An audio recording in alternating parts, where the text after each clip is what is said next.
Today on What the News. The Grammys took place this past week, and I don't personally give the smallest amount of a shit. Has a new species of red squirrel been found in New York? Or has a redneck simply been trying to get her done with some spray paint? A pigeon, suspected of being a Chinese spy, finally cleared by Indian police after 8 months of hard time. And a Brazilian man dies after eating fish. That wrong kind of fish. I have 11 brand new stories of pure fuckery that'll leave you wondering if these chemtrails really are hindering our brain development. So stick around.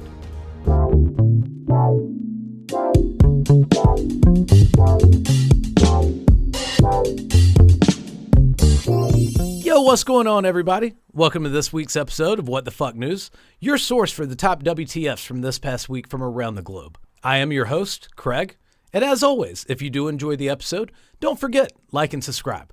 So let's jump right into this week's bullshit, shall we? A couple in South Carolina was busted after leading cops on a police chase in a spray-painted car full of animals. Y'all see this? This is why I'm afraid to tell people I'm from the Carolinas.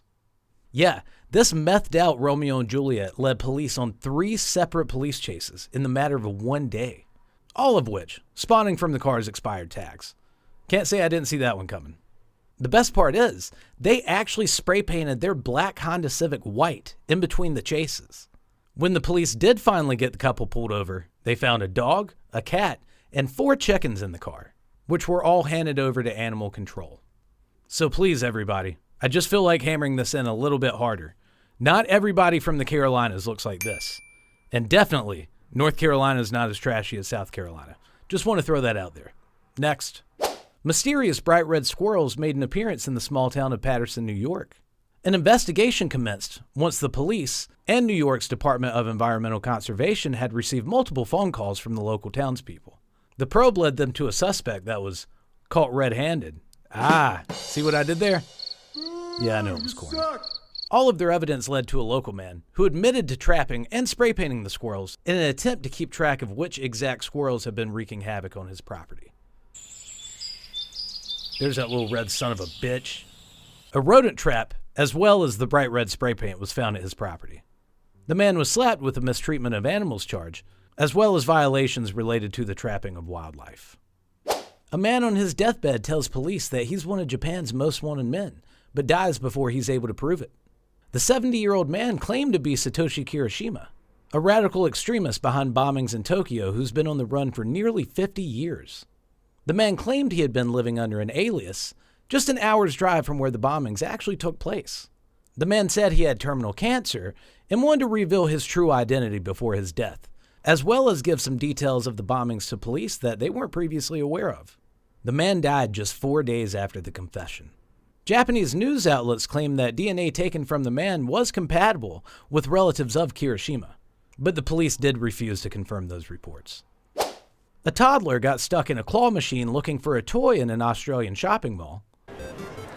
Yo, is that a child? Gross. Definitely not playing that one. The Australian police had to come to the aid of the boy after he became trapped inside of the machine. The child's father said the little shit climbed into the machine in what seemed like a split second, and unfortunately had zero chance to react before the child was officially trapped. As you can see in the video, the police were able to get the child out of the machine, and no injuries were sustained. But I hope we can all learn one thing from this. Watch your fucking kids. Indian police finally clear suspected Chinese spy pigeon after 8 months in bird captivity. The pigeon's ordeal actually started all the way back in May when it was captured in a port in Mumbai. Apparently the bird had 2 rings tied to its feet with what looked like Chinese writing on it. The police suspected it was involved in espionage and brought it in. But it turns out that it was actually an open water racing bird from Taiwan that had escaped and made its way over to India. The bird was released back into the wild on Tuesday. But you really can't blame the Indian people for being on edge. In 2016, a pigeon was actually taken into custody after it was found with a letter threatening the Indian Prime Minister. You know that Indian Prime Minister? I'ma get that fool. With only towels around their waist, patrons on a floating sauna in a Norwegian fjord rescued 2 people whose car had plunged into the water. A man told the Norwegian newspaper that he had seen the car stopped before all of a sudden accelerating and ending up in the water. The driver actually told police that he thought the car was in park when he hit the acceleration. But why would you do that even if the car wasn't parked? The car drove off the dock, landing in the water near a floating sauna raft, where two patrons, dressed only in towels, rescued the two people drowning in the car. Oh, dude, thank you so much for rescuing me. Can you do me a favor? Do you mind tucking your dick in? Yeah, I literally just watched your sweaty balls jump out of that sauna. Thank you, though. A Brazilian man cooked and ate a pufferfish that was gifted to him before falling into a coma and dying 35 days later.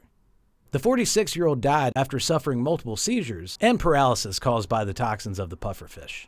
And these toxins are said to be 1,000 times deadlier than cyanide. The man cleaned, cooked, and served the pufferfish to himself and an unnamed friend who miraculously survived, but is recovering from neurological impact. The man started to feel the effects less than an hour after consuming the fish, with his mouth beginning to go numb. He was able to drive himself to the local hospital, where that numbness spread throughout his whole body, and he went into cardiac arrest for 8 minutes. He was put on life support and unfortunately died 35 days later. Now, there's probably some viewers that are aware that pufferfish is actually a delicacy in Japan, known as fugu. But even the Japanese chefs that prepare this have to go through a 10-year apprenticeship before doing so.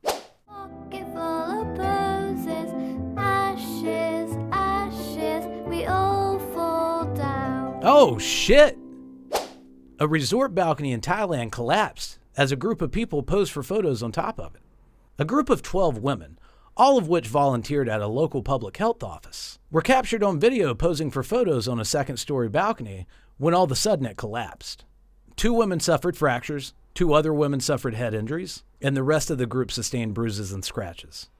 Engineers will be inspecting the structures at the resort, and if found to be unsafe, the resort will be temporarily closed. So I hope you're not one of those people that's afraid of standing on balconies. A video like that will probably make you not want to stand on one again. Sorry. A pilot accused of spying on a woman from his private plane has been busted for stalking. Again. 65-year-old Michael Arnold of New York, a retired merchant marine, was arrested 3 times in October after he allegedly flew his small single-engine plane over a woman's property and took photos of it, as well as followed her around town in his car. The victim, a 42-year-old coffee shop owner, says that Arnold is a former customer who has been terrorizing her family since 2019 after she allegedly turned down his vulgar advances, which included him sending her emails of him posing with nude women. Creep alert, creep alert. During the police investigation, detectives uncovered a bogus Facebook account in which Arnold allegedly used to harass and threaten the victim's daughter. But Mr. Arnold claims, and I quote, "I don't know her. She's crazy." Why is she saying that you're stalking her? Cleanup continues after a fire suppression foam leak at Houston's Bush Airport. But seriously though, get ready for this. I mean, seriously, look at this. This looks like the aftermath of a foam party that went way too hard.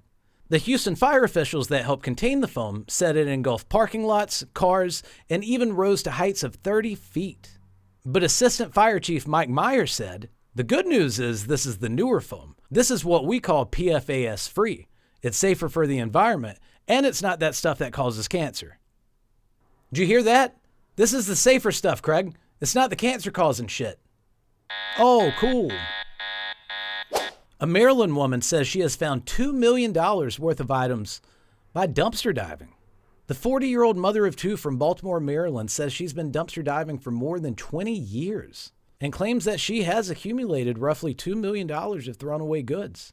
She says she likes to go treasure hunting weekly and has found items such as a Roomba vacuum cleaner, a $500 Dyson Airwrap hairdryer with all of the attachments, high-end cookware including a $400 Dutch oven, and even the home security system that she currently uses in her house.